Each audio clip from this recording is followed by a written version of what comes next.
Good evening and welcome to the Radical SR8 Championship. Round 8 takes us to Suzuka, Japan, where the cars will take to the track for the third to last round of the season to decide who will win out overall in the pros and in the AMs. I am Tom Cairns in the commentary position. Alongside me is Jim Cunningham, who is in the booth to talk about the action that we've got for you. Not just one race, not two, but three we've got lined up. There are reverse grids as well to spice up the action even more. But we are into the last minutes of qualifying. Luke Maxwell has posted the fastest time as far as we know. Let's have a look at the championship standings then. Let's begin with the pros, as that is very much tightening up as we reach towards the business end of the season. Luke Maxwell leading the way by just a single point over Paul LeMay, 240 playing 239. Then a further point back to Mike Booston in third place with 238. Then it's Jack Veazey in fourth on 237. John Hodgson, who wasn't around last week, he has missed 2 rounds, so he can't afford to miss any more. He's on 230 and he's got a lot of work to do if he is to retain his title this time around. Paul Crabb fifth on 215 with Jamie Bird, who won his first race of the season last week in Zandvoort on 199, and it's Even Brummer rounding up the pros on 190. On to the AMs. Now, Ben Underdown wasn't around last week, but he's still leading the way by 26 points over Minna de Graaf in second place. Stefan Millis third on 147. He has 39 points off the top. Then we got Steve Webb, who's continuing to improve as the season goes along. He's in fourth place on 138. Gert-Jan Polman in fifth on 134 with Michael LeMay, Sam Katakousinos, Tim Walters, David Walters, Darren Nunn, Ben Gregory, and Patrick Van Zambeek, all scoring points so far. Darren Nunn and Ben Gregory are back this evening, which is great news indeed. Darren Nunn's just posting the 13th fastest time in the session, whilst Jamie Bird has just leapt up into fifth place. Let's have a word with Jim Cunningham, who's been waiting patiently to speak, to tell us more about this Suzuka circuit, because it is a driver's favourite. Is it a driver's favourite of yours, Jim? I was thinking about that when I was sitting here watching them warm up. I don't remember what game it was, but way before I started sim racing, I used to drive Suzuka a lot in some game, and I loved the track. But I realized that I haven't driven it that much in iRacing. I mean, a few times, but for some reason it just, never clicked with whatever cars I was driving at the time. So I haven't driven it a lot, but I do remember that I loved it. Back in, I don't have any idea what game it was, but I loved the track back then. I just, if for some reason I haven't driven it much, but I would say it's still a favorite. It definitely brings back memories of, racing years ago. I think one of the first experiences of my gaming sort of tenure would have been on the F1 World Grand Prix game on the Sega Dreamcast. Yes, that's how young I was. I was born in 1995. F1 World Grand Prix was released in 1999, or based on the 1998 season. Yes, I was that addicted to the video game, I will say that. But there you go. I think that just tells you everything you need to know about the Suzuka circuit. It doesn't matter where you're from. If you know the track very well from the back of your own hand, it is a gorgeous racetrack, especially when you are doing a hot lap. The calendar as we speak, as we enter the last 3 rounds of the season. We had begun the campaign at Silverstone before we headed to Donington. Round 3 was at Imola, and then we headed to Charlotte Roval for round 4. Le Mans for its one and only race, round 5, and then it was Phillip Island and Zandvoort, the latest rounds. Today is Suzuka, and we've got 2 rounds to go. One at Thruxton in the UK, and then the final round being on the historic configuration, the Bankins of Monza on October the 13th. You do not want to miss that. I tell you what, I'm excited. Really, Zandvoort delivered a pretty fun race last week, and I'm really looking forward to seeing what we do here at Suzuka. So I'm really excited about all these races closing out the season. Obviously, we know Thruxton's going to be good based on what we saw last season there, and certainly historic Monza is as entertaining as you possibly could want. And there is Luke Maxwell on circuit. One of those going for the championship. He added to his winning tally last week in Zandvoort. He won the first of the 3 races. He's won the most with 4. Then we've got John Hodgson, who's won 3 this season. And Mike Booston has also won 3. Compare that to last season when John Hodgson won at least 11 races, which was absolutely ridiculous if you ask me. Well, I think it underlines the fact that he's a sellout. That's why. he admitted openly that he hasn't been practicing as much because he's been driving Le Mans Ultimate, which if I'm just going to say that it's a fantastic simulation, so I understand why he's doing that. I've been driving it a lot myself. But I think we've got a lot of fast guys in this series now. Adding Jack Veazey and Paul LeMay's back healthy again. It's just this is a quick series right now, and he's there's a lot of guys that caught up to him as qualifying comes to an end there. And John Hudson was able to snatch pole position right at the death from Jack Veazey. It was a great lap time, and that's put him on pole ahead of Veazey. And it's Luke Maxwell and Ethan Bremer on the second row, followed by Paul LeMay and Mike Bousson. Ben Nunn's down the highs of the AMs ahead of Jamie Burden. And we've got Gerrit Pullman and Menna de Graaf running out the top 10. MJ Richardson on his debut in 11th spot alongside Steve Webb. Darren Nunn and Stefan Millis are 13th and 14th, with Ben Gregory on his own on the 8th row. Yeah, it's a nice turnout. We got 15 cars this week. That's nice. It's more than we had last week. We had 12 last week in Zandvoort, but thankfully on a circuit like this, we have got more. We've just got around a maximum of around about a minute before the race does get underway. Who are you tipping for victory here, Jim? Well, I mean, that's good to see McCutcheon on the pole. That just goes to tell you that that this is a quick track for him. But I like what Luke's been doing this season. He just seems to have steadied himself, and he's just not making the mistakes that he made last season. And the only problem is he's missed 2 rounds.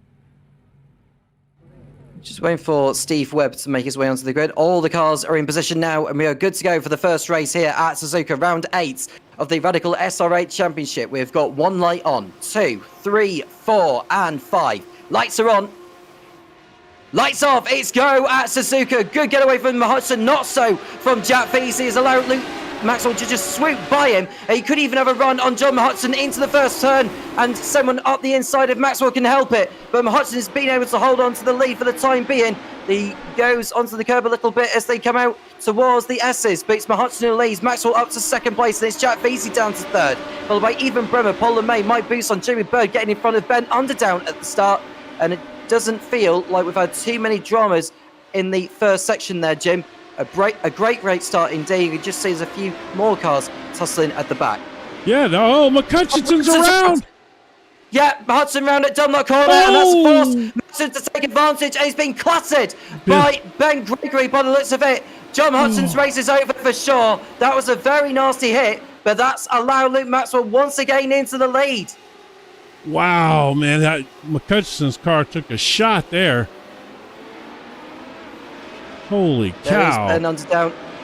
As soon as this settles out, we'll go back and look at that. But there is MJ Richardson. There is Stefan Millis in front. I wonder if he got caught up in that melee, actually. Well, we did see Mike Bousson go off circuit. I saw it seemed like a light blue car that was involved. Oh, no, well, he's involved in that for sure. Steve Webb. Yeah, well, that was Steve Webb.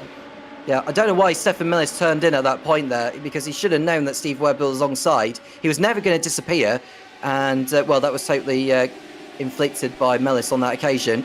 But now we've seen Menna de Graaf go past, and sooner or later it'll be Darren Nunn and Ben Gregory following suit. Yeah, let's... Veazey is all over Maxwell up here.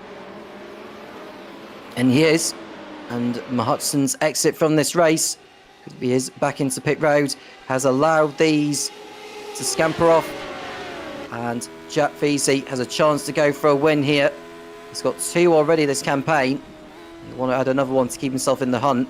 Just 3 points separating the top 4 in the standings coming into this race. I love it. John Hudson's got 1 point already for the pole position, but he won't be adding any more here. Oh, McCutcheon's had more issues trying to get back to the pit. His car was apparently undrivable. He had more. Let's have a look at the incident then. Yeah, let's have a look at the incident then, Jim, at Dunlop Corner, because the leaders are just going through now and then settling into a rhythm. It felt to me like Hudson got 2 wheels on the grass on the outside. This is Menna de Graaf we're looking at. Yeah, well, I initially wanted to, because I believe... Oh, I got hit. It was Millis. It was Millis that hit Hudson, and that's why his handling's been all funny throughout that first lap. And I think Hudson, by the time he's going to turn into the first part of Degnan, yeah, the car's totally ruined. Yeah. But let's see if we can. So he just, up front, he just lost it, got on that curb, huh? Yeah, well, I mean. That is so bizarre. It was because he put a wheel on the grass. He was off the curb, and it just like came around on him. I guess it was already starting to slide maybe from when he was on the curb, and I don't know. That was very strange, especially for him. He's got such phenomenal car control. You just don't expect that out of him. Ben Gregory came into the pits at the end of lap 1 for repairs, but he's back on circuit now anyway. So he'll just want to get to the end. If any more cars decide to drop out of this one in this 15-minute encounter, he could try and get back into the top 10, although it is the top 5 that get reversed for race 2. John Hudson does get back out on the circuit, so if he actually does finish the race, he can get championship points. I think for 15th position in the first race, you only get 3 championship points, but 3 is better than nothing, and John Hudson has already missed 2 rounds this season. Yeah, exactly. And him and Luke Maxwell as well. They're at the point where they cannot have bad days, so every point's going to matter. Maxwell leading the way, VZ second. It's LeMay who's moved in front of Bremer on that last lap, and it's Jamie Bird in 5th, Mike Boots on 6th, and Ben Underdown still leading the way in the AMS ahead of Gert-Jan Polman and MJ Richardson, who's impressed so far today. What is he like in terms of his race car? Well, I can say that Ben Underdown's got through on Mike Bousson. He's probably done that over at Dunlop Corner. It's not the first time that Bousson's made a mistake through there, but that's enough for Underdown to take advantage and head through. Underdown is the AM Championship leader coming into this. He is sitting more comfortably than any of the pro drivers are in their fight for the title. And Ben Underdown does look like the favourite is going to come out on top here. He hasn't won a race overall this season, but he has won a lot of the AM races deservedly. Well, he's missed a couple of rounds too, right? Bousson. Maxwell made a mistake. Sorry, Jim. Maxwell went too far out wide at Spoon Corner, and that was enough for VZ to go through. That was a terrible mistake by Maxwell standards, and VZ just said, "Thank you very much. I'll accept the invitation." Good catch. We'll see what happens before I go back, because he's probably going to try to take that spot right back. They're at 130 sticking together like glue. Paul LeMay in the mix. He sure needs is a good result here to realistically keep himself in the hunt for the title. And I have to say that error from John Hudson on the first lap has cost him dear. And how crucial could that be at the end of the season at Monza? Oh, I think, I mean, that is, with the fact he's missed 2 rounds, that's definitely huge. All right, let's go back real quick and see what Maxwell did there. It looks like he just ran a little up. He just got. He twitched on him. Yeah. Yep. He took the line tightly through Spoon Curve, and that was enough to put him out wide and easy. He was actually on a little bit of a defensive line there, and I think he got on that inside curb and got on the throttle, and it just twitched on him just enough to give VZ the space he needed. He is on circuit now. Here's Maxwell in second place. VZ, twice a race winner this season. Maxwell's won 4 races. LeMay has won 2, I believe. He didn't win any last week, but he has been in better form this season. But he did have he had a good week though, like a second and a third or something like that. He had I remember he had a good week. A second, a third, and a fourth. Yeah. Yeah, because we talked to him and he was really happy with his performance. I remember that. Points could come crucial at the end of the season. And looking at Maxwell, who's got a chance to actually get a run on VZ all the way down this back straight before getting to 130R. But it's just when he starts fighting, LeMay is waiting to pick up the pieces. And I don't think Maxwell's going to find a way through this time around. We're up to 7.5 minutes in this race.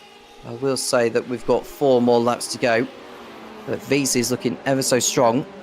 So a good start to the evening. He's starting to drive that defensive line, though. There's John Hudson in the foreground, who shouldn't get involved in this. I think he's got a chance to maybe pull away. But now we're seeing VZ and Maxwell go toe-to-toe. Maxwell to the outside of VZ into the first turn. VZ holds on. but Maxwell may be able to hold it out round the outside in that particular part of the course. He was not able to head through the door, and VZ just hangs on for the time being. You can just see the field sticking together like glue. Fascinating to see. Oh yeah, it's great. Even the top 5 actually, because Mike Booson's another couple of seconds back. He's got back ahead of Ben Unsdown as Booson. I want to try and do something about the top 5 ahead. That's where I was clicking to go back and see Booson passing Underdown when Maxwell had that little twitch.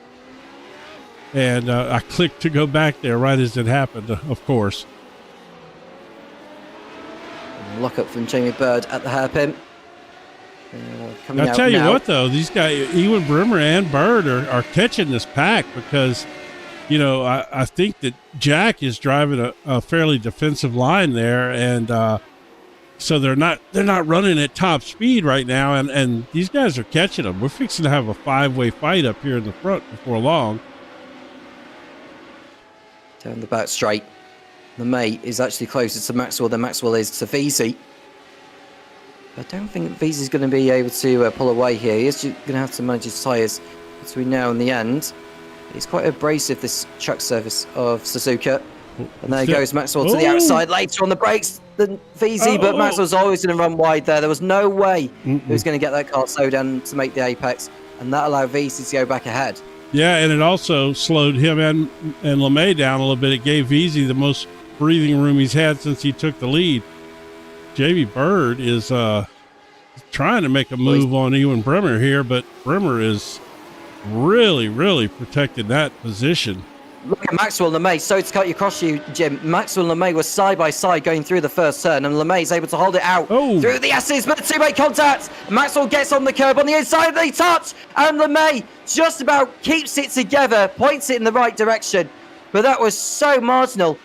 Must have been the lightest of touches. I'm amazed that LeMay did not collect anyone as he was sliding through the S's.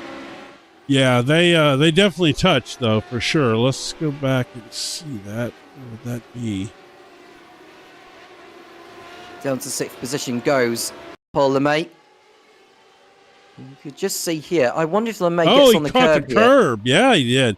He caught the curb, and Maxwell caught the inside curb on the next corner. Mm-hmm. Yep. I would probably say that will go down as a racing incident. Oh, absolutely. Yeah, especially with those two guys. They know each other so well. 6 and 1 1/2 dozen the other, so I would put that down as a racing incident between Maxwell and LeMay. But it certainly hurt LeMay. He's back in 6th. We'll go back to live images because VZ's ahead in the lead over Maxwell and Bremer in P3.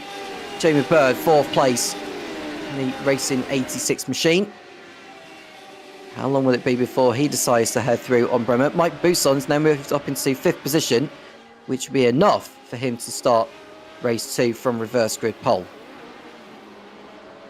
Yeah, that's a good position to be in. We know that it's if you start up front, it makes these races a lot easier. There was a poor exit coming out of the Casio Triangle from Ewan Bremer. Bird's got a run on him. See, boy, Bremer side goes on the grass. I have to say that was marginal from Bremer there. The way he cut across on Bird, I think that was fine. That was so close. But you can't move under braking and not actually leap.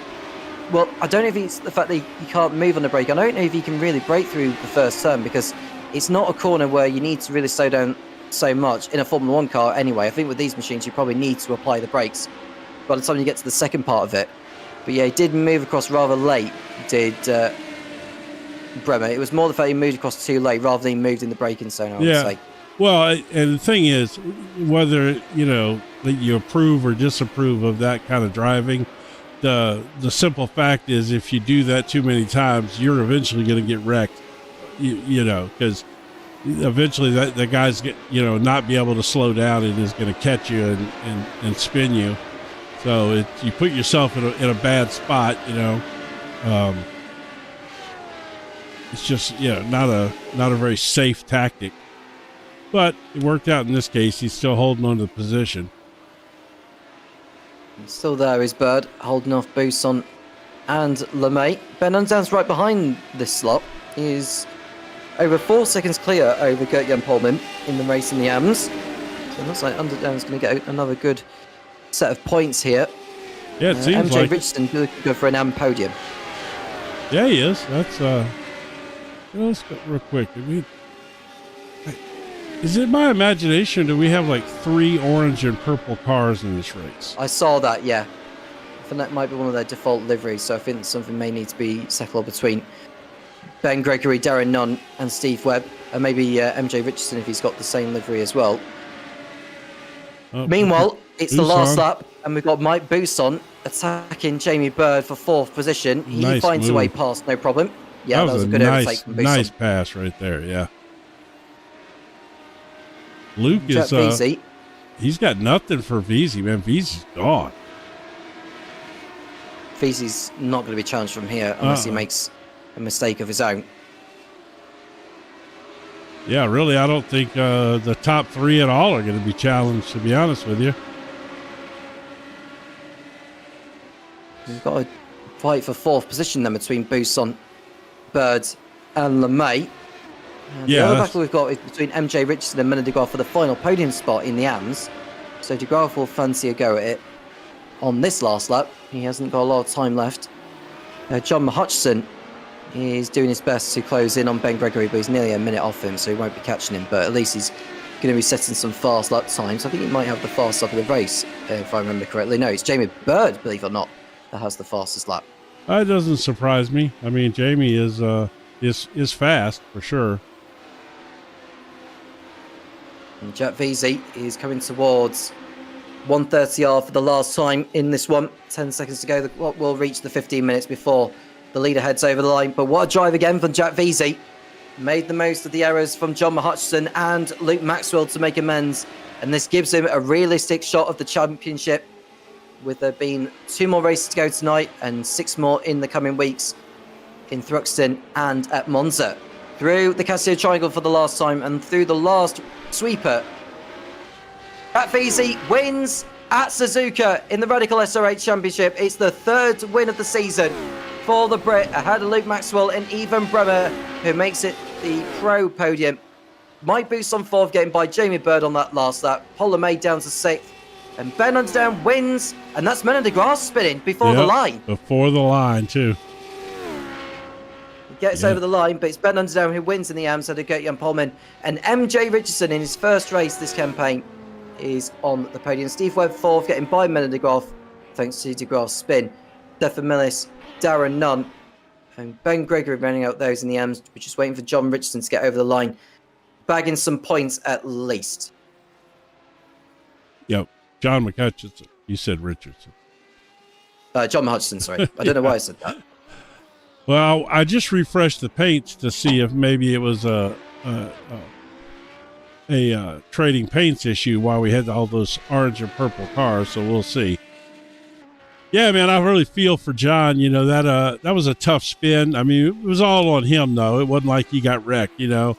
It was, you know, he spun in front of the field. It's really hard to do that and not get smashed, you know. So that's unfortunate for him, though, being that he has no drop round. So he's going to really have to perform in these next 2 races to save his evening, because this could be just devastating if he has a bad night.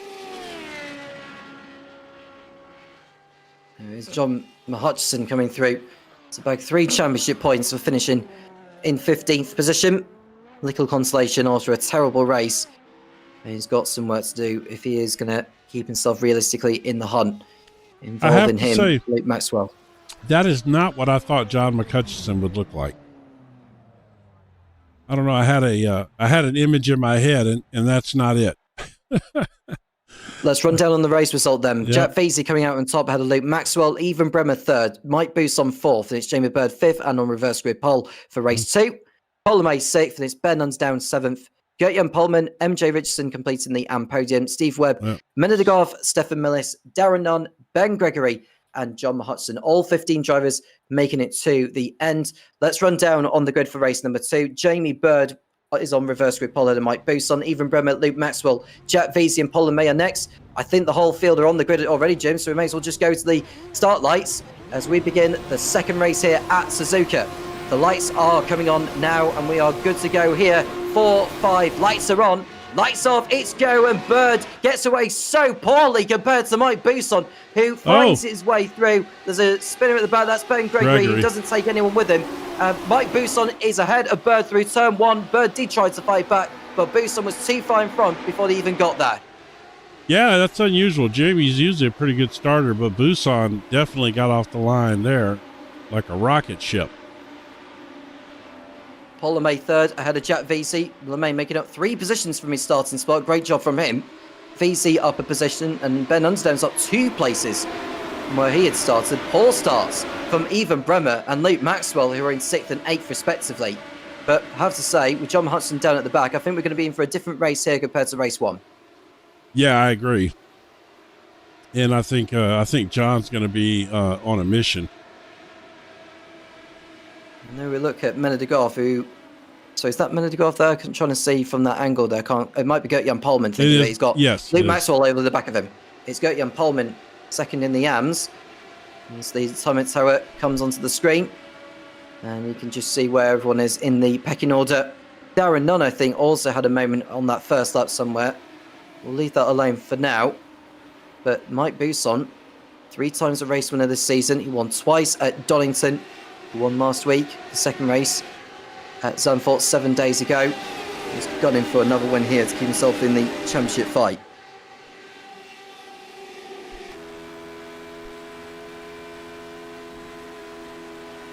We're right on board with Paul LeMay in 3rd place. Bird attempting to get back through on Buson, but Buson is not having any of it as they exit the chicane and down the pit straight. Maxwell briefly got in front of Polman, but he has gone down. Oh, collision at the back. The last corner, Stefan Millis has got involved. That's a huge accident. And John Hudson once again is out. Oh, my goodness. Ooh, man, his nightmare continues. So, let's see. Let's go back. Steve Webb also got involved in the incident. So it's Steve Webb, Stefan Millis, Luke Maxwell, Menedigoff, and John Hudson. Yeah. So let's see where that all started. All right. This is on the exit. This is Luke Maxwell. And it's that bump. It's the bump that's what caught Luke Maxwell out. Oh, he just collects Steve Webb. Man, how unlucky was John Hutchinson? Yeah, Martin was just at the wrong place at the wrong time. Oh my God, Menedigoff's car landed on top of him, upside down.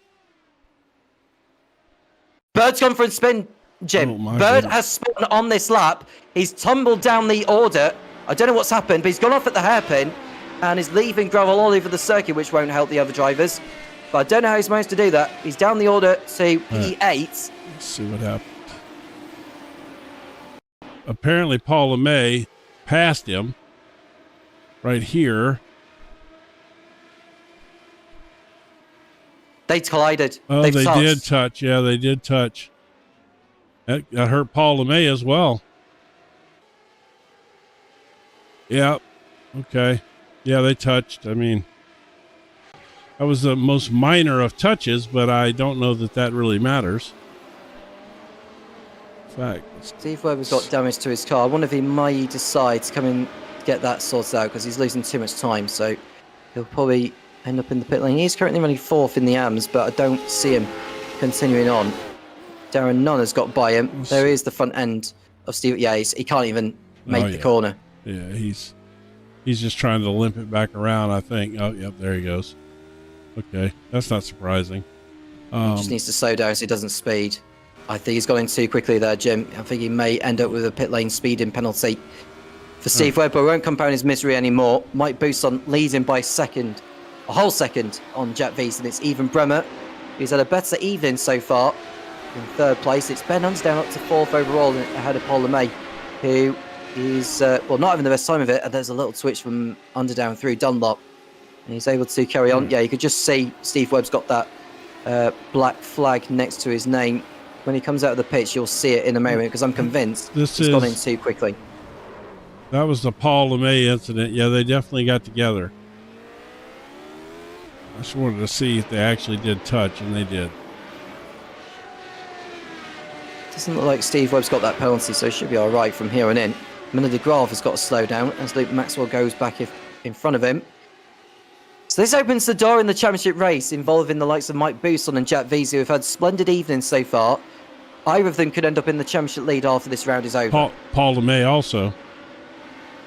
That's a possibility, but I would say it's in the hands of Bousson and Veazey at the moment.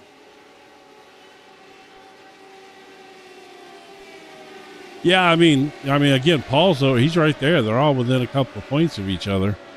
It's just all about what's going to happen in this race and the next one. Underdown and LeMay through Castillo Triangle. Underdown is flying tonight. Man, he's doing well. He's right there, right up with the pros. I mean, stuck all over the pros. He's got LeMay all over the back of him. I wonder if Underdown will fight this one, as LeMay will be making his way past the AM driver. Yeah, you could just tell by the way Underdown's gone through the corner. He didn't fight it at all, and Paul LeMay was not wasting his time being stuck behind him. But now as we enter the fourth lap of this one, 6 minutes in, wow. There's Mike Bousson going to get a fourth victory this season. Well, that was a lot of action for 6 minutes. Golly. Out of Dunlop corner. Here's John Hodgson going to rescue this race. Considering where he is, well, Luke Maxwell's 14 seconds off Stefan Millis. I think his best hope is getting on reverse grid pole for later. This could be a duel actually between Luke Maxwell and John Hodgson most realistically if they can get on with it. But looking at the gaps, if you look at where Steve Webb is in P11, he's 28 seconds behind Ben Gregory in 10th. Yeah, well, I mean, that's like the injured crew back there, you know. Everybody that they got a little damage and got off that, the lead. Well, for lack of a better term, the lead pack, even though they're not really a pack. BC sticking to boost on Mike Glue on this back straight before 130R. I tell you what, also, Paul LeMay's coming, man. He stopped playing. He's running down Ewan Bremer quick. Coming to the halfway point in this one. And there is LeMay, who is doing his utmost to push Bremer into an error. Bremer is undeterred so far. I think LeMay may have to just wait another lap before he decides to go for it. Ben Underdown is 1.5 seconds clear over Jan Polman, his nearest rival in the AMS. MJ Richardson has done a super job actually to avoid all the mayhem in this one. Oh, somebody's blown up. Yeah, that's Veazey. Veazey's smoke. He's out. Oh my goodness, he blew his car up. He what do they call that? Money shifted or? Wow. We don't see that very often. Jack Veazey's pulled off the circuit. Yep. Yeah, he blew his car up. Ooh, I've done that a few times, especially in those like Formula V's and stuff, man. If you downshift at the wrong time, you just blow them up. A total shame for Veazey. He's back in pit lane. He'll probably come back out very, very quickly. He will be quite a long way behind the other drivers when he does rejoin. The points leaders are falling like bowling pins, man. I have to say, given where the drivers are in the field, I think Veazey will get back out on circuit, but he'll be at the very back of the pack. So it's even more of a duel then between Maxwell, Hudson and Veazey if they've got the time to catch up. I doubt that Veazey will have the time to catch up, but we'll see when if he does actually come back with the pit lane. No matter where they finish, all of them are going to be coming from the back of the pack, in this next race. So you're going to have 3 super fast guys coming from the back of the pack. And not to mention the likes of, Oh, Bremer locked up, slid through the Castillo Triangle chicane. That allowed Ben Underdown to get alongside Paul LeMay. LeMay was completely boxed in. And Underdown, well, he just took advantage. He probably just stay behind Polomé, actually. Yeah, he's just backing off a little bit, just so that he doesn't get involved. And further back, you could just see MJ Richardson going for it on Gert-Jan Polman on the approach to turn number 1. He just got it, too. And he's through into second place, well, albeit briefly.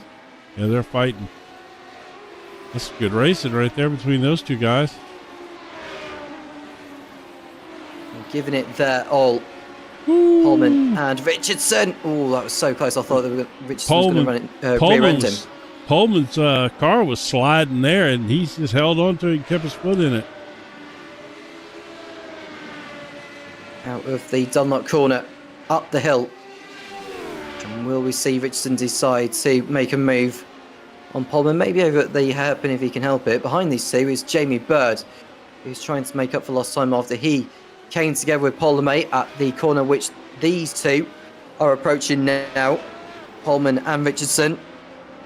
Polman placing his car nicely through there to defend the place. Busson's lead is 3 seconds. This race has played even more into the hands of him. Oh, yeah.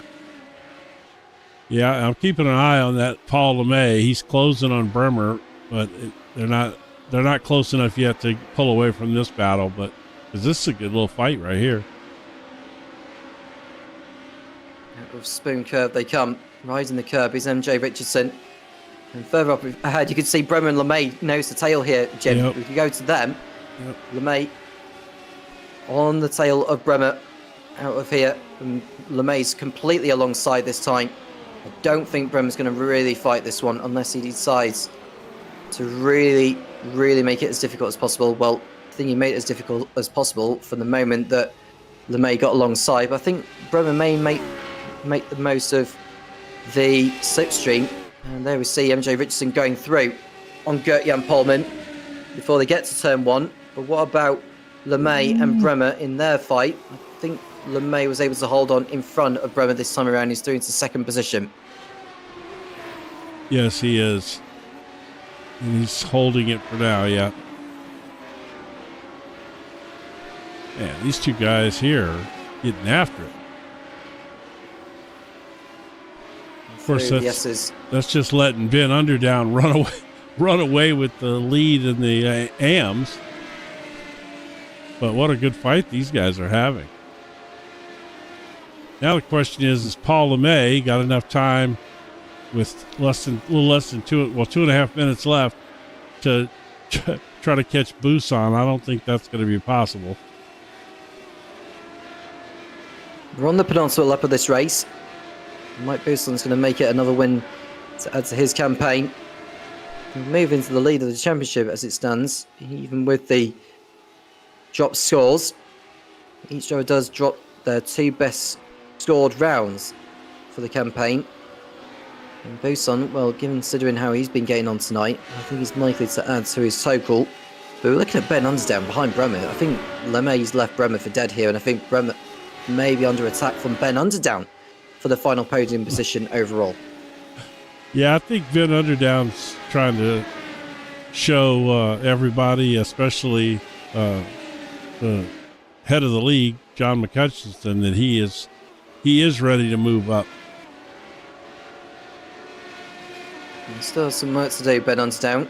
Yeah, close. But I think he's ready. Last season. I think he's ready. I think he's ready to run with the pros myself. He's not going to be winning right off the bat, but I think he is clearly right now in the class of the field in the AMs, with the exception of Sam Katakusnos when he shows up. He's really fast as well. Well, we seem to have spread out here a little bit. This man can afford to ease off the gas if he wants to. That would probably be a smart move. It'd save him a lap. Well, this is the last lap anyway. He'll get over the line after the 50 minutes. Okay. As eclipse. He's going underneath the bridge now. He's Busson. Oh, yeah. LeMay, Bremer, and Underdown. Next drivers in your picture. MJ Richardson looking good for second place in the AMs. A good job from him this evening so far. His Bird's going to make a move on Polman. Not quite so. I mean, Bird has had his maladies had that hairpin earlier on, but at least it was nothing like what happened to Luke Maxwell, John Hutchinson, or Jack Veazey. John McCutcheon, man, you just couldn't have any worse luck than that. He avoided that whole accident, and then Menno de Graaf ends up on top of him upside down. I mean, that's just as horrible luck for him. I mean, he avoided the crash. He wasn't involved in it. And then he just gets taken out from the air. Wow. And Bird is looking good to try and get through, but we'll go to Mike Bousson, who's exiting the Casio Triangle for the last time. And it's going to be win number 4 of the season for the Brit. Mike Bousson wins the second race at Suzuka in the Radical SR8 Championship. A great performance again, and that, by our calculations, has moved into the lead before we go into the last race of tonight. Paul LeMay second, and it's even Bremer makes it 2 podiums from 2 this evening so far, with Ben Underdown coming out on top again in the AMS. It's MJ Richardson finishing second, and Gert-Jan Polman third and 6th overall in this race. Jamie Bird, the next behind, and we've got Darren Nunn, who's done very well to get up into 8th position. Ben Gregory 9th, and on reverse grid pole, it should be Steve Webb. Let's see what he can do from that. And it'll be Stefan Millis, Luke Maxwell, John Hutchinson, and Menno de Graaf getting the minor points, and Jack Veazey not finishing thanks to those mechanical gremlins. Yeah, well, that's a tough one there. All right, let's see. We've still got cars to go over the line yet, Jim, before the results can be shown. What else we got out there? Oh, there they are. There's McCutcheon and there is John Hutchinson, who's going to get over the line in 13th position behind Luke Maxwell, one of his rivals for the title. So far, it's been pole position, 15th and 13th for the reigning champion. Ooh, man, I tell you what, he and Maxwell, they have got to perform in this last race, or it's, boy, you can tell McCutcheon is just so frustrated. Look. Understandably so. He's got a chance for 5 minutes to calm down before we go racing again. Yeah. Yeah, he does. Time to run down on the race result for the second one. This thing is acting weird we tonight. It hasn't been doing us any favours, but we'll say that Mike Bousson is the winner over Paul LeMay. Even Bremer third, and Ben Unsdown, the winner of the AMS, in 4th place. MJ Richardson 5th, and Gert-Jan Polman in 6th place and completing the AM podium. Jamie Bird 7th, with Darren Nunn 8th. A great effort from him. Had a Ben Gregory and Steve Webb, who will begin race 3 from reverse grid pole. Stefan Millis, Luke Maxwell, John Hutchinson, and Menno de Graaf are the rest of those to finish. Jack Veazey retired as his gearbox gave up the ghost. Man, look at the cars that are going to be starting from the back in this next race. You're going to have Bousson and LeMay at the back of the reverse grid pole. Then behind them, you're going to have Maxwell, McCutcheon, and Veazey. Wow. It's going to be entertaining, I think, for sure. Let's just remind ourselves of the championship standings, because we've got time before the third and final race does begin. Looking at how Bousson has been getting on this evening.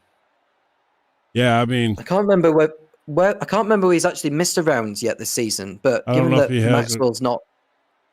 Maxwell's been performing the way he has been, LeMay has been okay, but I would say Bousson has had the better evening so far compared to LeMay. But I don't know what.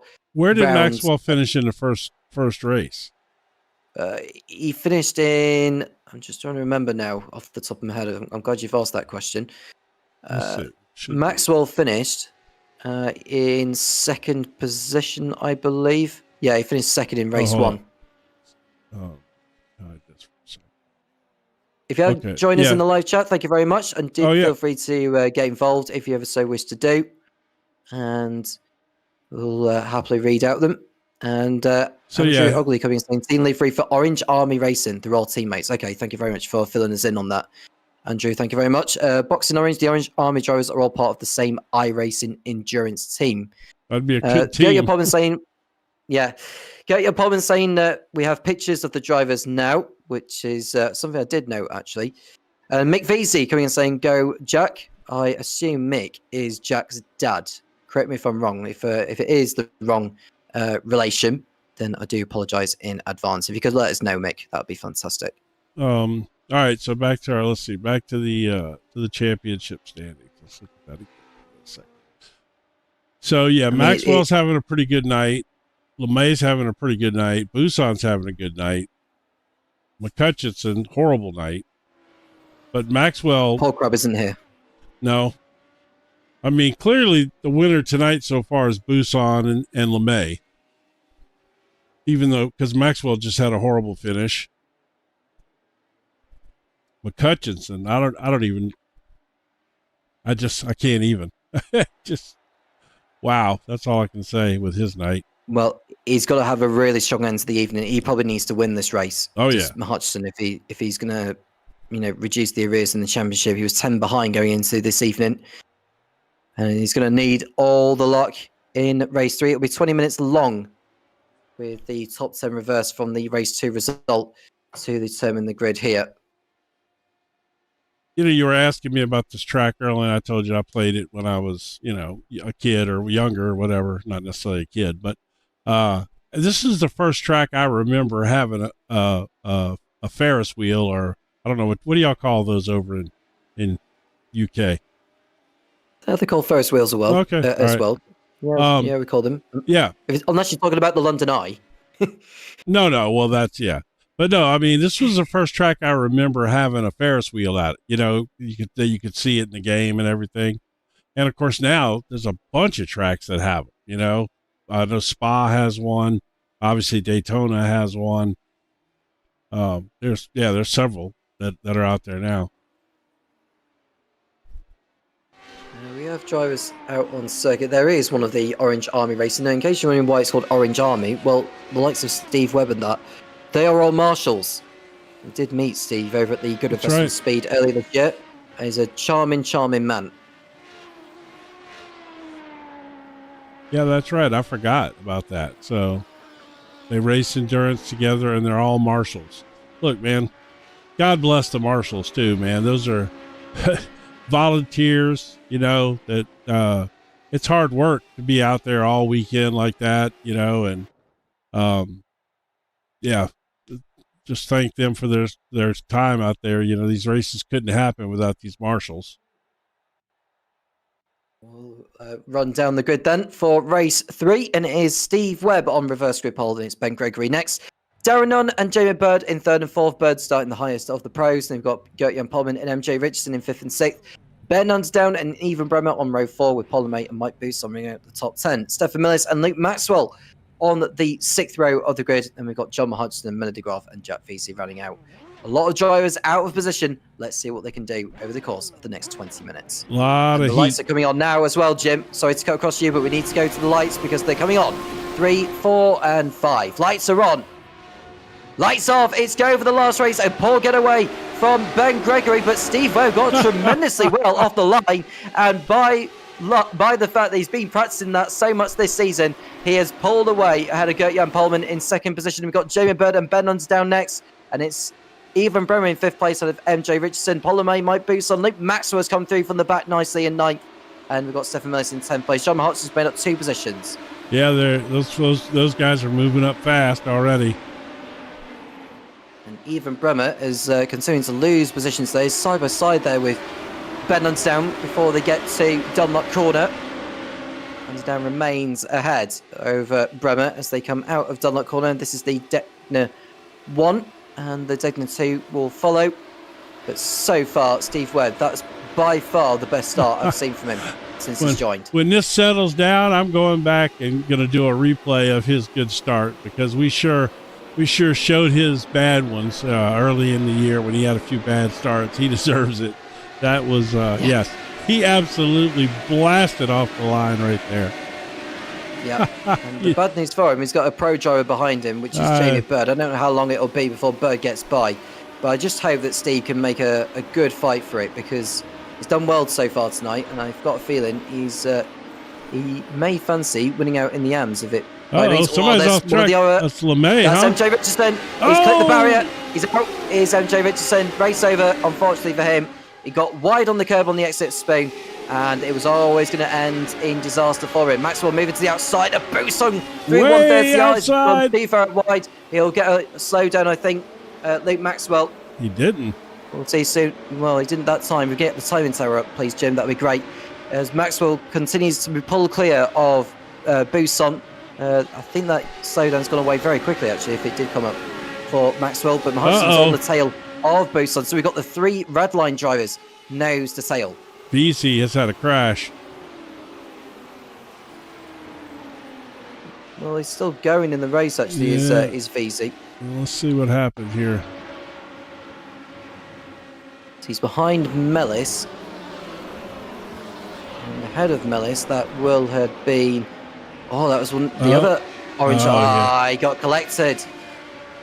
He couldn't do anything. And Mellis spun in sympathy whilst that was happening. Oh, that was a good one. Get Jan Polman in 3rd place, but Bird is on the rear of Webb coming out of Degner 2. This whole... At least I can... This whole group is battling hard. There's like 6 or 7 cars up here. At least I can say that Steve Webb has led a lap in the Radical SR8 Championship. Congratulations to him. We'll get a word with him afterwards, but how long can he stay there? I don't even care where he finishes, man. That start was blistering. That was awesome.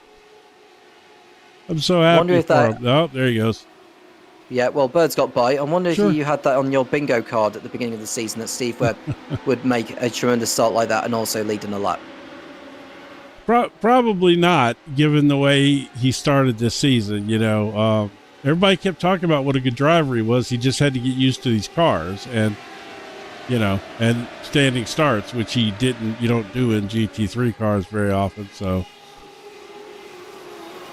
well, Bird won the feature race last week in Zandvoort. He's gunning for another one here to at least boost his championship hopes. Considering the likes of Maxwell, Matt Hudson and VC have been in the wars this evening so far.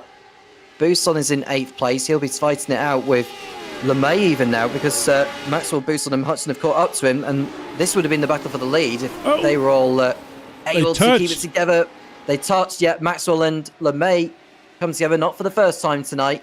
Maxwell was able to go past, but LeMay may feel a little bit disgruntled with that. Look at this pack of thoroughbreds right here, would you? I mean, you got Maxwell, Buson, LeMay, and McCutcheon all within a second. And they're not in the front of the pack. That's the interesting part about it. They're coming through the field together.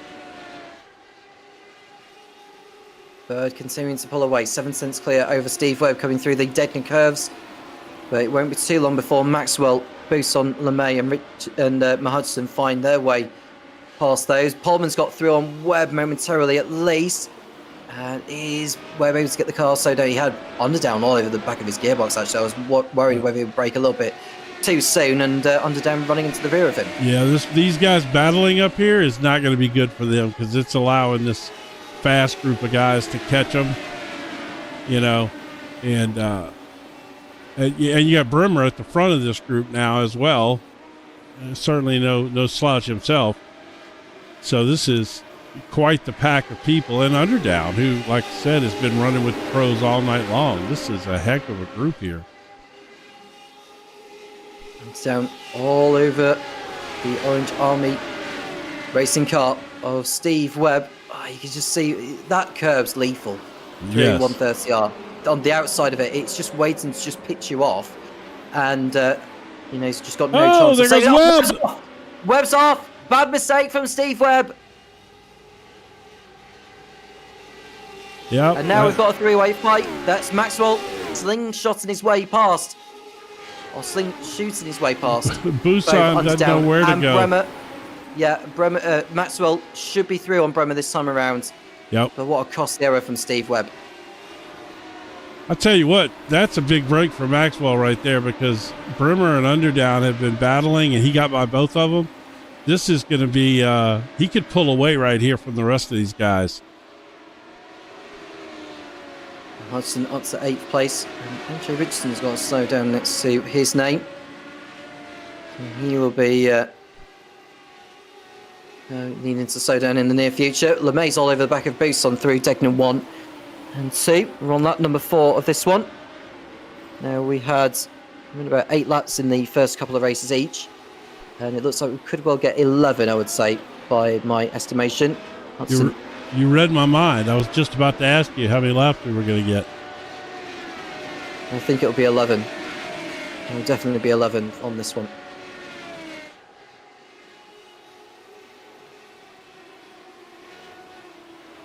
Seems to have calmed down a little bit now, despite all the action we have seen.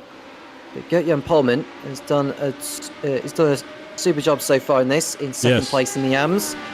Now, considering it's the third race and it's a longer one, there's more points up for grabs. And Polman could do with it to at least close down the gap in the AMS standings to Ben Underdown, who's been the one running away with it. Well, and Polman's missed, 2 races also, right?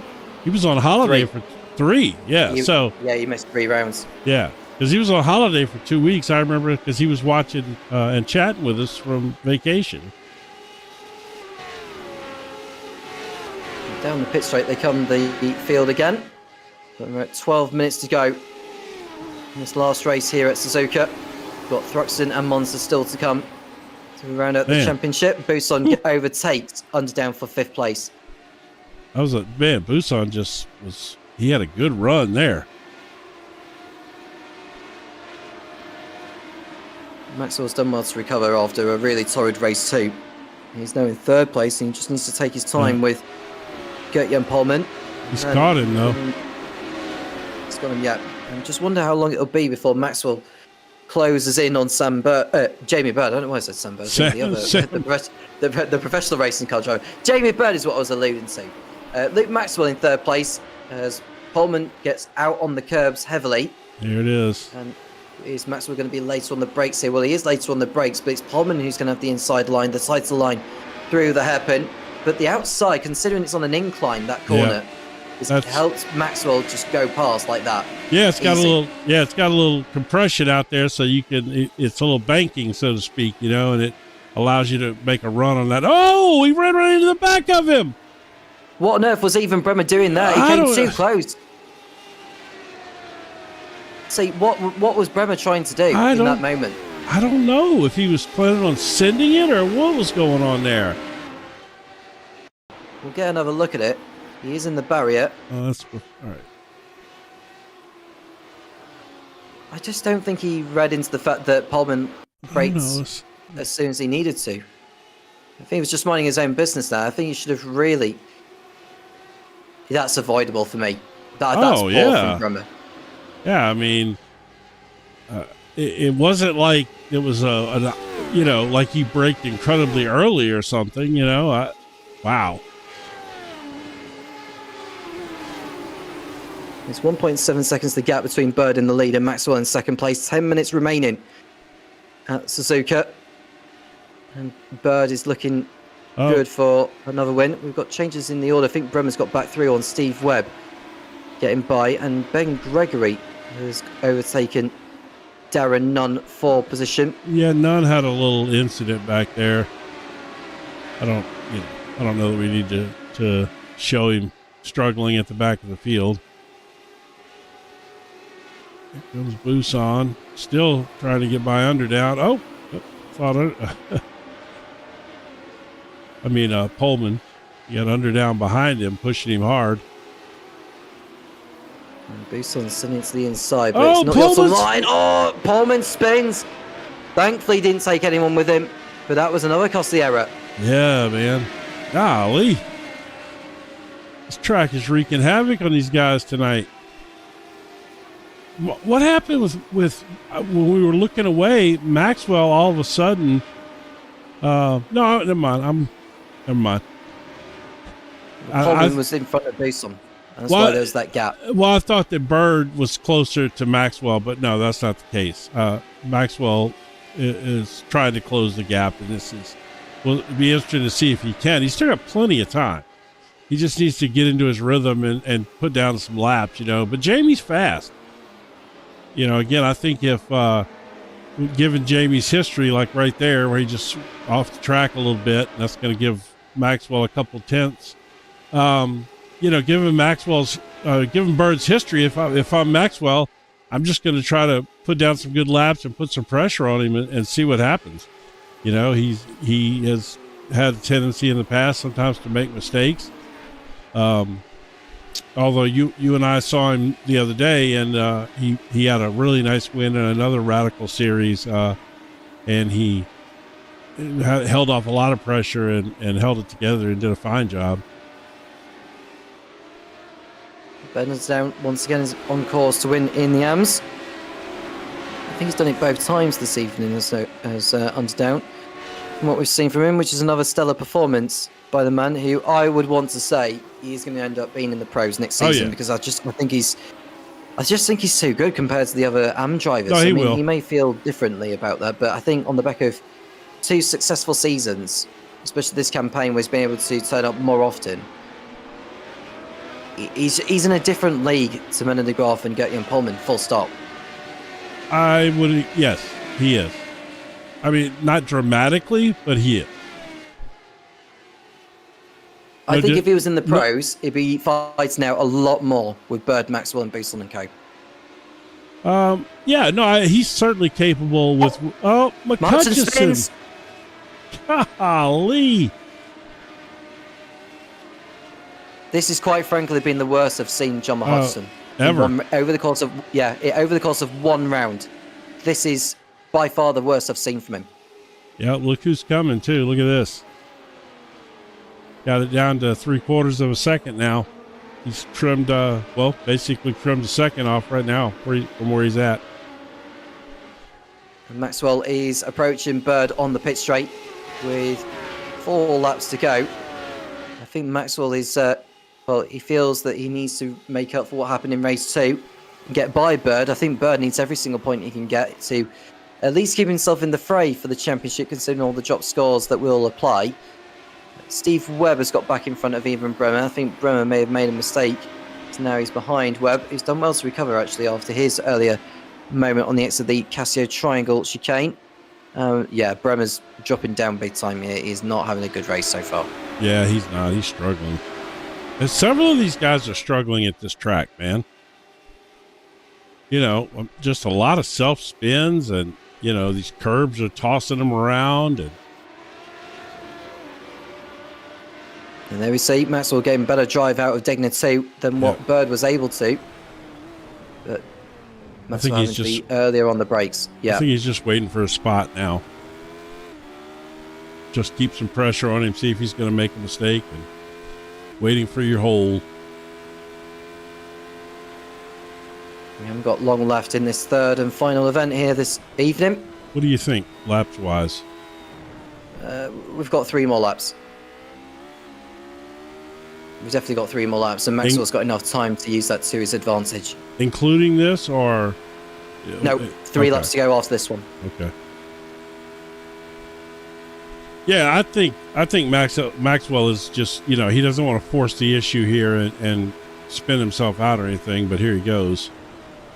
No, Maxwell's to the inside. He's just putting pressure on him, that's all. He's not trying to pass him. He was always going to run too far out wide was Bird, because he carried a lot of speed, perhaps too much, which compromised his exit out of the Casio Triangle, and now he's pushing Maxwell to the wall here. Well, he's not pushing him enough. I'm surprised he didn't really make it that hard for him before he got there, Bird, on Maxwell, but Maxwell is through into the lead here after starting at the rear of the field at 12th position.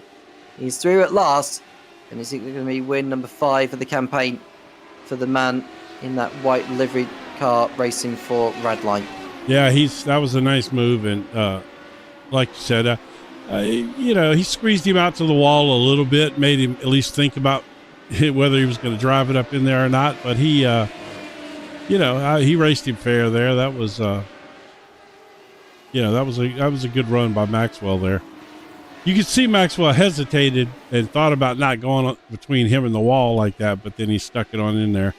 I guess he trusts Jamie too. That's a big part of putting your car in a spot like that. You got to know the guy's not going to run you into the wall. Hutchinson's trying to recover. That's Gert-Jan Polman in P7. Ahead of Polman is Menno de Graaf, We've had little to celebrate this evening. He was another one of those that got caught up in that second race incident, of which he was the one that flew in the air and bounced on top of John Hodgson's car. Yeah, he's had a rough night too. All right, so I'm gonna do this right now while I got a second. I'm going back to the start of the race, and we are gonna get a chopper shot of Steve Webb's blistering start. Look at that. Steve Webb, what a job, my friend. What a job. Great start. All right. That's awesome. Is Hodgson going to find a way to get through? He could do with this extra point, really, Hodgson. Oh, yeah. Really? he doesn't have much to celebrate tonight, and he doesn't have a drop round, so he needs all he can get. He's going for it on Pullman here. Pullman holds on. He's happy to fight with Hodgson here, knowing that Hodgson's not had the best of evenings either. Wow, yeah. Out of turn 1 and 2. Through the S's of 3, 4, 5, and 6. Speaking of having how long it'll bad evenings, you can see Jack Veazey in the background there, you know, no front end on that car. You just kind of laboring around. Just he's not having a great night either. Hodgson's trying to find a different line to get by him, but there's just no way through at the moment. Luke Maxwell is looking good to win this one. Yeah, looking great. Luton, with his points total from tonight, will move into the championship lead. The standings will update in due course after tonight's broadcast. I think LeMay could move into second place.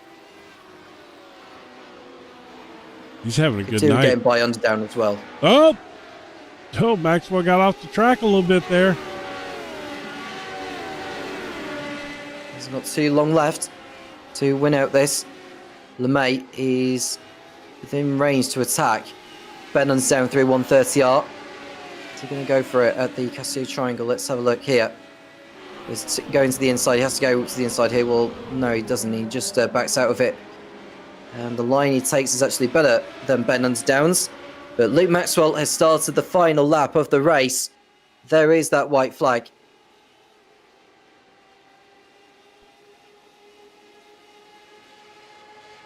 What about John Hodgson? How close is he to Gert-Jan Polman? He is on the pit straight with him. Yep. He's drafting him right now. He's going to go to the outside. He's got to go to the outside now. It was too late. Yeah. It was too late. He's gonna dive. He's gonna dive it under right here, though. Watch. He's gonna run off this corner. He should have gone to the outside sooner, though, on that pit straight. Should John Hodgson, if he wants to get by him.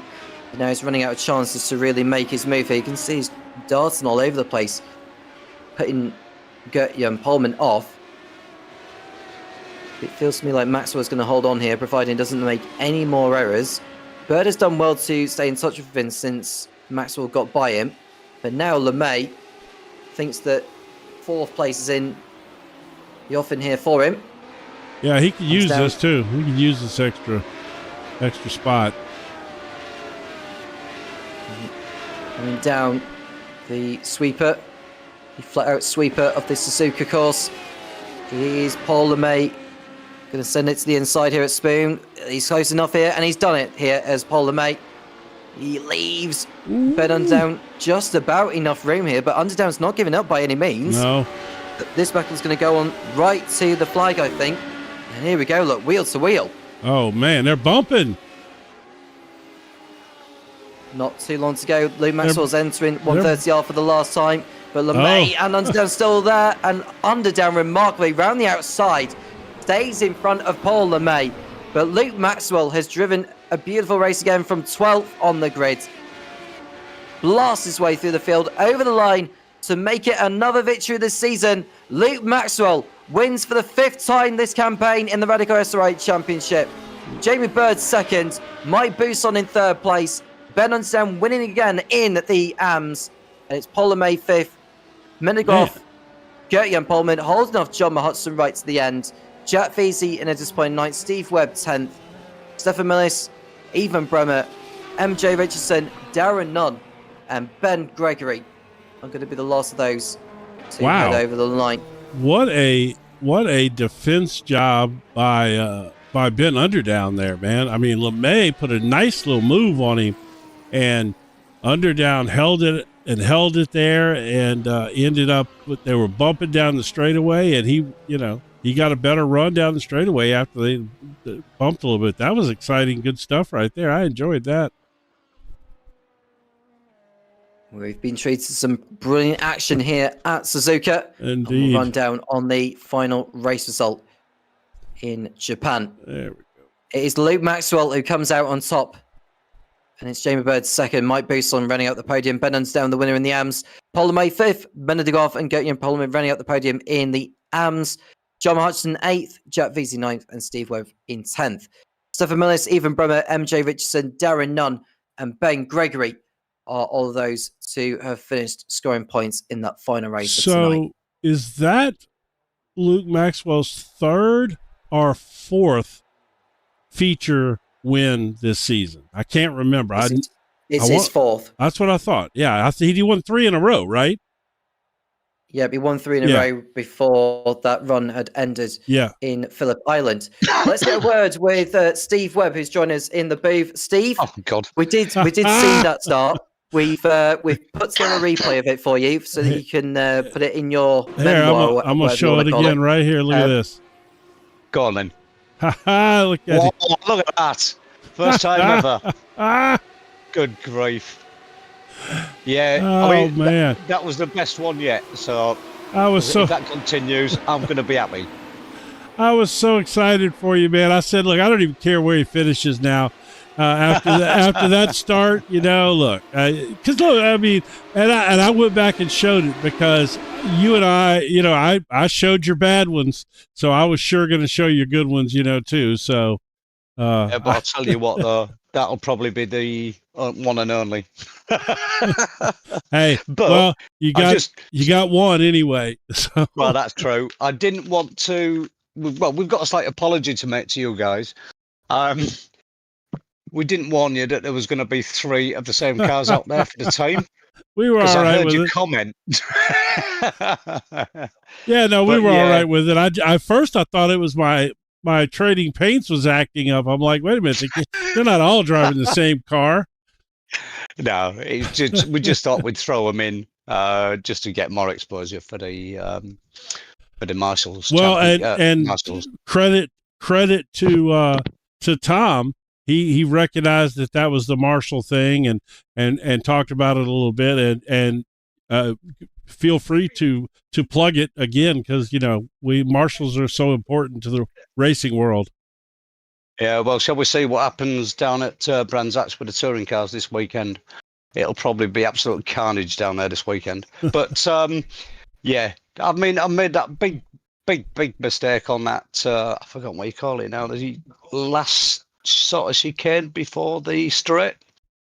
I just grabbed too much curb and that was it. I was off on that last race and it was just like bugger.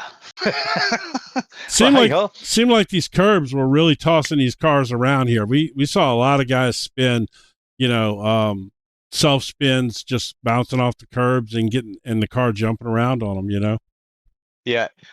Before I jump off, because I've got a really early start in the morning, is just to give a big shout out to Matthew for the first time coming in and joining us. That's the one that I threw the gauntlet down to last week, and I wish I hadn't now. And then obviously we've got Darren and we've got Ben, and it's great to see the lads giving it a go. And they've already said that they're going to be joining for next season as well. So it's all good fun. Why don't y'all get some different paint schemes though? No I'm kidding. I might change the wing mirrors on one of them. How's that? There you go. That's at least change at least it's something. The wheel colors or something where we can tell you apart. But hey, look, congratulations on that start, man. I know that you've worked hard on that, and congratulations. And your results are getting better and better. You're certainly getting it, but I just want congratulations. That was a great start. Thanks, guys, and to everybody else, thanks again. It's just been absolutely amazing this series. Absolutely loving it. And as always, big shout out to you two guys. what you say sometimes, it just has me in stitches. But thank you all very much indeed. Cheers, lads. Thank you. All right, buddy. Thank you very much, Steve, and best of luck Bye-bye. this weekend at Brands Hatch. Thank you very much. Cheers. Bye-bye. Bye-bye. We'll get a word with Paul LeMay next, who may not have come away with a win tonight, but he has had a relatively decent evening, just as he did last week over at Zandvoort. Paul, good evening. Just sum it up from your point of view, because there were quite a few skirmishes with other drivers throughout that evening. But I think, in all, given what has happened to your rivals, I think you would take that one, won't you? Evening, guys. Yeah, it was really tough. Every time I come to this track, I really struggle with the brakes. Yeah, I just want to say sorry to Jamie. It's just I just couldn't get the car stopped. I took him out of the hairpin. He had no intention of going up the outside. I just couldn't get the thing stopped.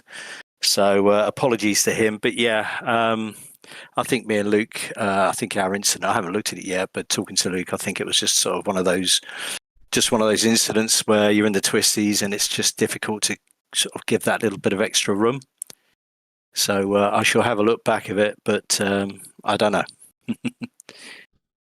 Well, there was a lot of those tonight. No, go ahead. Go ahead, Tom. Yeah, I was just going to say that I think the standings will update in due course, but given that Hodgson has had not a good evening, in all honesty, Luke Maxwell was able to recover in that last race, actually. We'll get a word with him shortly. Yeah. Do you feel... yeah, go on. No, go on. I was just going to say, because, yeah, yeah. Do you reckon that you've got a realistic shot of it? Because we looked at the standings prior to this round, and literally there's like 3 points separating the top 4 with the drop rounds included. I think you're just outside that from memory. No, second, actually, coming into this round. Yeah. So there is a possibility. Go on. There was just 3 points between the top 3. Yeah, I mean, there's a chance. Thruxton, I'm not a massive fan of. Yeah, so I mean, today really for me, it's just trying to keep out of trouble. And at the end there, I was side by side with Ben, and I knew he was coming around the outside at Spoon, so I just thought I won't sort of let the car run out. I knew he was going to stick at it, and he did. So we were side by side down the straight into the 130R, and I thought, nah, he can have it. I was on tight line. I was never going to make the turn. I would have just run wide anyway. So he put the car in the right place. So fair play to him. Anyone you want to shout out to, Paul, before we let you go? Yeah, just sorry for Jamie, really. I'm glad he got a good second place. I think he wasn't far off winning that last one. But yeah, shout out to Jamie, and an apology for missing me brakes. Well, Paul, thank you very much for taking the time to speak to us. A good effort tonight, and it keeps you in the running. I know, Thruxton, you said it's not one of your best circuits, but you just never know. No, you never know. We'll keep going and see how it goes. All right, guys. Speak to you soon, Paul, and best of luck next week. Cheers, guys. Bye-bye. Bye. Bye-bye. And now we'll get a word with Mike Bousson, who came away with the race 2 victory by quite some margin, actually, thinking of it, before the third and final race commenced. Mike, good evening. Good evening. How are we all? We're not too bad, thank you. It was quite dramatic, those races. I don't know if you've heard about anything, what was going on perhaps behind you, particularly in that second race involving... I seen Jack get a engine blow, which I feel for him. Obviously, I'm happy to take the extra points and have an easier run, but my first ever race with in the RRS series was here, and I've blown up more engines on this track than probably any other track. So I'm not, I feel for him, but it's one of those tracks where you just bang the gearbox a little bit too much. I would imagine he's probably gone down one too many gears, because it was quite a quick blow early on in the race. So, but it's turned into a very fortunate, easy race for me. I was just going to ask, Mike, because you've driven these cars for a long time now. How fragile are these gearboxes? Very. I feel, I don't know if it's my driving style has got better, but in the early days, it is very easy to blow them up. You just got to have one misshift down, and that can be game over, to be brutally honest. if it doesn't just lock and spin you, it's blown up. So it is one of the weaknesses of the car. But that actually makes you a better driver overall, if you really think about it, because these are typically cars where you're coming up and learning how to drive sports cars and stuff like that, and it really does teach you how to manage the gearbox, which is not necessarily a bad thing to learn.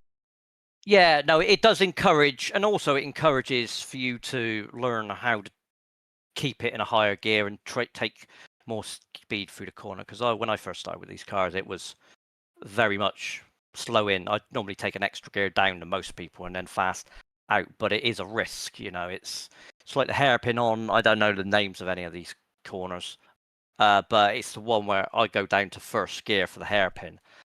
Risky as hell because you're either going to lock, or if you go too fast, you're just going to blow the engine up. But it works for me, so I've always been something I always do on this track.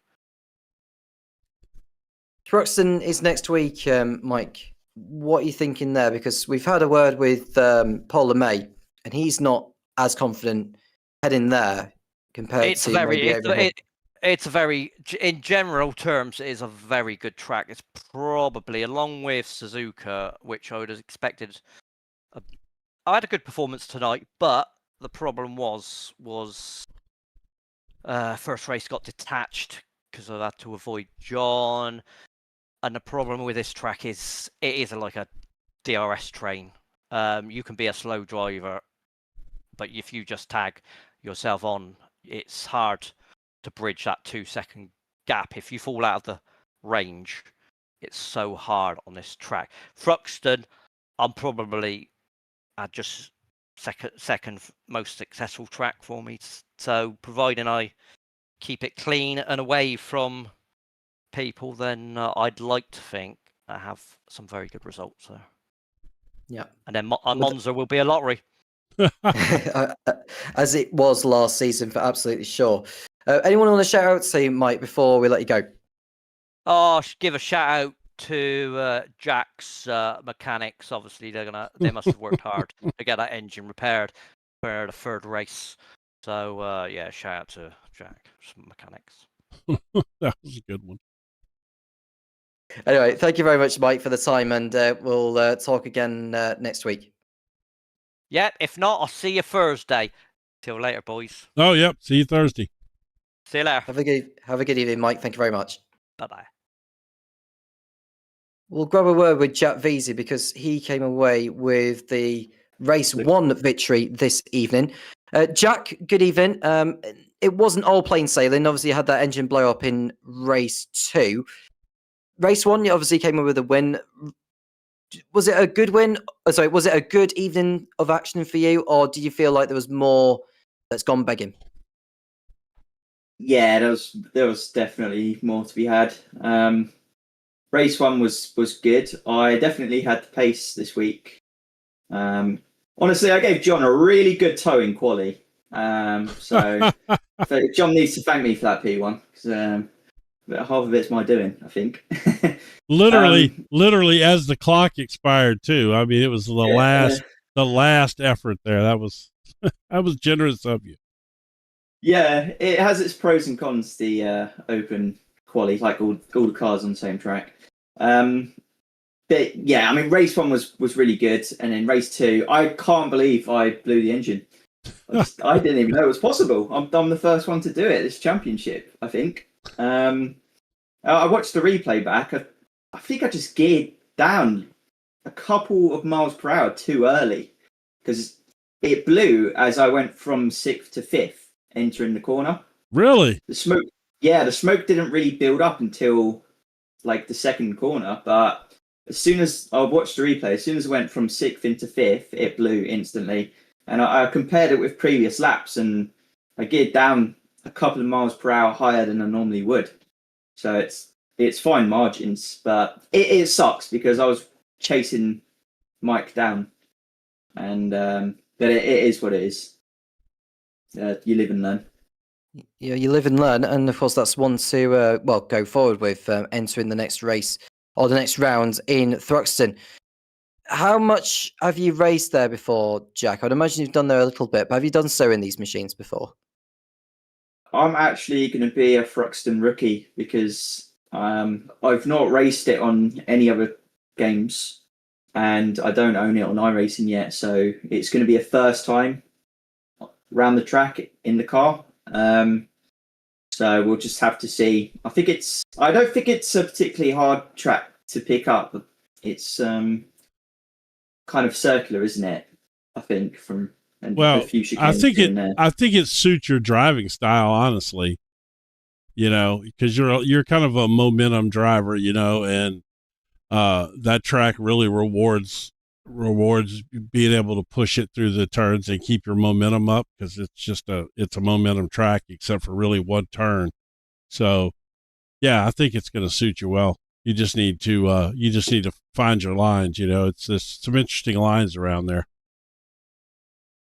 Yeah, should be an interesting one. And yeah, you're right. I tend to perform better at the tracks with fast swinging corners. So yeah, we'll just have to see how that one goes. I don't know what my pace is around there yet, but I will buy it this week and practice and hopefully get up to speed. Anyone want to shout out to Jack before we let you go? Yeah, I'll give a shout out to Way Crush. He's in my stream tonight, so shout out to you.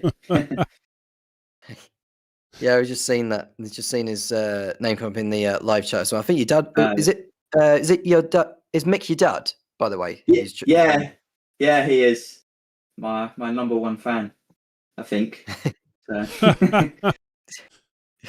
Well, he was cheering you on anyway, but at least you've got a win to celebrate. So I'm sure he'll be heading to bed this evening as a happy man.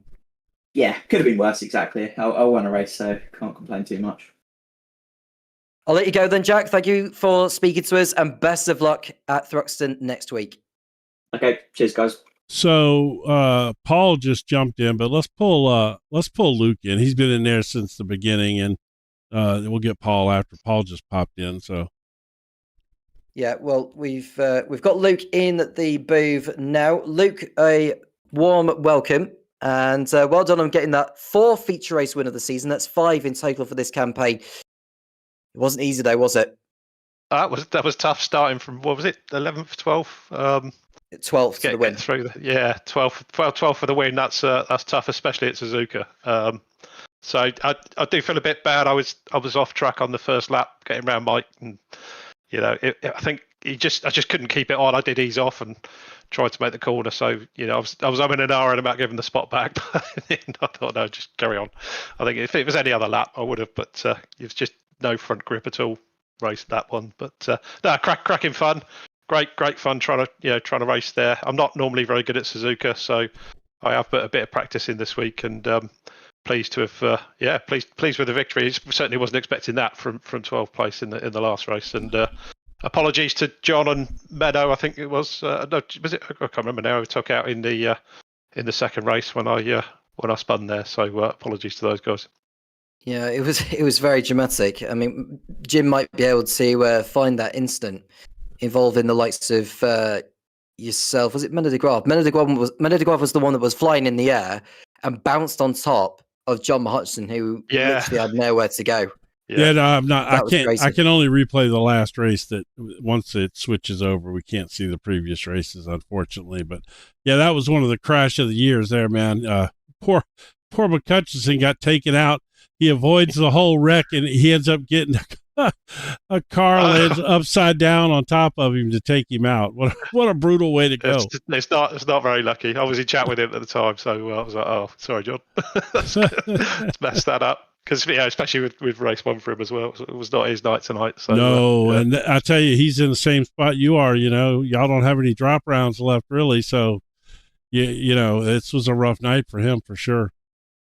Yeah, unfortunately, I'm away next week, so the championship over, I think, for me, because I can't make Thruxton. So be over to those guys, and we'll see how they go. I'll be tuning in. Yeah, yep. Well, there's still Monza to come. Will you be back for Monza? Yes, yeah, be back for that one. You better well, get I was going to say, because I've got Monza was 2 a drop lottery. rounds, I think, already. You better, yeah, you have, but you can get you a little voodoo doll maybe or something and curse a couple of those guys and keep yourself in there, Cheering on the abs next week. Just get a voodoo doll, Luke, and then just put a pin in each and every one of them every time they start doing well, and then every time you put that pin into the voodoo doll, then they start, fretting or whatever it's called. That's what's going on. I can blame them when that happens to me, can't I? Yeah. Well, I'm from New Orleans originally, so I might know someone. That's the home of the voodoo queen and everything. I might have contacts if you need something. Get them in the post, Jim. Yeah, we'll get on that. All right, buddy. Well, hey, congratulations tonight, though. It was another phenomenal feature win for you. You seem to really have found your pace in these this year. Got anybody you want to shout out to while we got you here? I'll give a shout out to Mike for keeping it clean, and Paul, to be honest, that side by side racing. I know we kind of came together in the end there, but it was cracking fun. So yeah, shout out to those guys tonight. Excellent, Luke. Thank you very much for speaking to us. The championship standings will update us in due course. We'll have a look at them shortly after. But either way, it's been a good performance again. Sorry to hear you won't be with us next week, but you never know. You could still be in the running at Monza the round after for the finale. We'll do our best. Yeah. Cheers, guys. Thank you very much, Luke. I just realized we already had Paul in the booth, didn't we? Yes, we did. Yes. Well, we've interviewed enough drivers, so we'll wrap it there. Jim, your last thoughts before we close the broadcast? Another great race. I mean, the series is phenomenal. This points championship is just bouncing all around. Good fun, good excitement. Yeah, I love this. I love this series, man. I will cover this series as long as they'll have me. And likewise from me as well. And if you enjoyed it, well, why not like and subscribe to the JP Broadcasting YouTube channel, and you will not miss any action in the Radical SR8 Championship. You can plug Thursdays, by the way. Why don't you do that? Since it's it's all on JPB. I mean, so it's all good. Yeah, it's all on the JP Broadcasting YouTube channel, so you won't miss a thing. And all the championships are being streamed on there as well, including this one. So do please subscribe if you haven't already done so. Well, it's been a fun evening of action. 3 different race winners again. Mike Bousson, Jet VZ, and Luke Maxwell, who took the last win of the night.